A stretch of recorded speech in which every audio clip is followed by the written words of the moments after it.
मी जेव्हा नागपंचमीसाठी गावी गेले होते त्यावेळी आमच्या घरात कार्यक्रम पण होता आणि कार्यक्रम असल्यामुळे सगळे पाहुणे आले होते. आता पाहुण्यांनी घरगच भरले म्हणल्या कुठं तर बाहेर फिरायला गेलंच पाहिजे की म्हणून आम्ही शुकाचार्याला ट्रिप काढली. त्या दिवशी रविवार होता आणि मुलांना सुट्ट्या होत्या, आम्हाला पण सुट्टी होती, त्यामुळे आम्ही राहिलो होतो. आणि आता आम्ही येऊन पोहोचलोय शुकाचार्यामध्ये. शुकाचार्यामध्ये महादेवाचं मंदिर आहे, ते पण डोंगरावर आहे. तर आता ह्या पायऱ्यातून आपल्याला वर जावं लागतंय. आम्ही शुकाचार्याला गेलो त्यावेळी घरातून जेवण घेऊन गेलतो, कारण की तिथं वातावरण थोडं निसर्गमय आहे नाही, तुम्हाला दाखवते आता.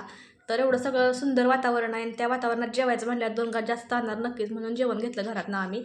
आता पायऱ्या चढायची कधी सवयच नाही, त्यामुळे दम भरला होता मला. आणि इथं शाळेची ट्रिप पण आली होती एक. आम्ही डोंगरावर पोहोचल्यावर जेवणाची पिशव्या एका ठिकाणी ठेवल्या आणि दर्शन घ्यायसाठी निघालो. तर इथं कुंड आहे इथं आणि त्या कुंडामध्ये पाय धुवून देवाचं दर्शन घ्यायला जावं लागतंय. कुंडामध्ये पाय धुतल्यावर आम्ही बेलपत्र आणि फुलं घ्यायला आलो. आता इथं गुहा दिसते, ती गुहेचे एक रहस्य आहे, तुम्हाला ते नंतर कधीतरी सांगेन. आम्ही महादेवांचे दर्शन घ्यायसाठी रांगेत उभा राहिलो, पण रांग लई मोठी होती, त्यामुळे मुख दर्शन घेतलं आणि बाहेर निघालो आम्ही. शुकाचार्याला पहिल्यांदा माझं लग्न झालं त्यावेळी दोघं जण आम्ही आलतो. त्यावेळी इथं काहीच नव्हतं, हे ब्लॉक टाकले ते पण ब्लॉक नव्हते, पूर्ण असं माती खडकाळ होतं सगळं.